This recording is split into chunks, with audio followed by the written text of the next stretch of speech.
ପଣ୍ଡିତ ଅଲେଖ ପଣ୍ଡିତ ମାନେ ମୋ ଦେବତାଙ୍କ ପଡ଼ା ଘର ଅଲେଖ ପଣ୍ଡିତ ଥିଲେ ମୁଖ୍ୟ ପ୍ରଧାନ। ବାବାଙ୍କୁ ଯଜ୍ଞ ମଣ୍ଡପରେ ଆସନ ଦେଲେ। ଯଜ୍ଞ ମଣ୍ଡପରେ ବାବାଙ୍କୁ ଆସନ ଦିଆଗଲା। ବାବା ବସିଲେ, ବିଶ୍ରାମ ନେଲେ। ତାପରେ ଆସିଲେ ବସିଲା ପରେ ଯଜ୍ଞର ପୂର୍ଣ୍ଣାହୁତି ହେଲା।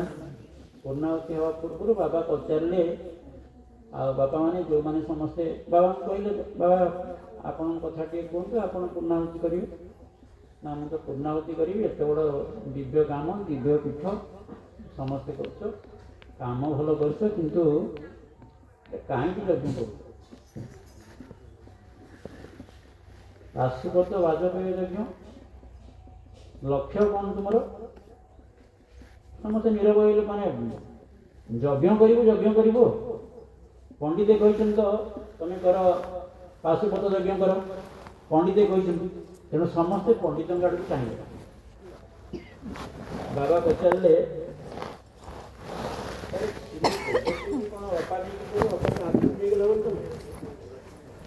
ଅପା ହେଉଛନ୍ତି ବାବାଙ୍କ ଝିଅ, ବଡ଼ ଝିଅ। ଆମେ ଯାହା କଥା ପକେଇକି ତାଙ୍କ ବଡ଼ ଝିଅ।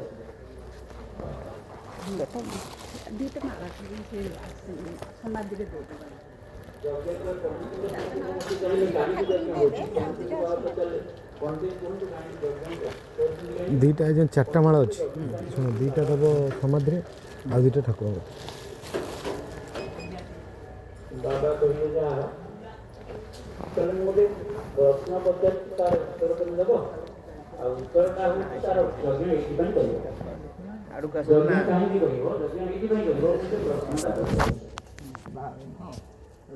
यज्ञ बड़ी दिया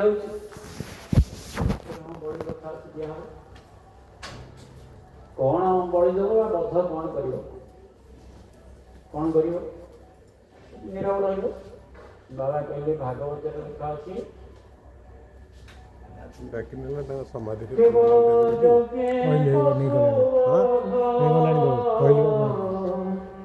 समाधि सी कौन देवे जी आश्चर्य से देवे ना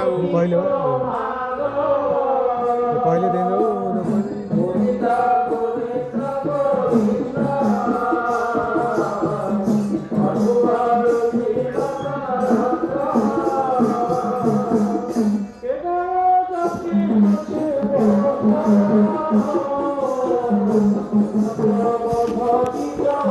बसती बसता दरता खाता दी दरता खाता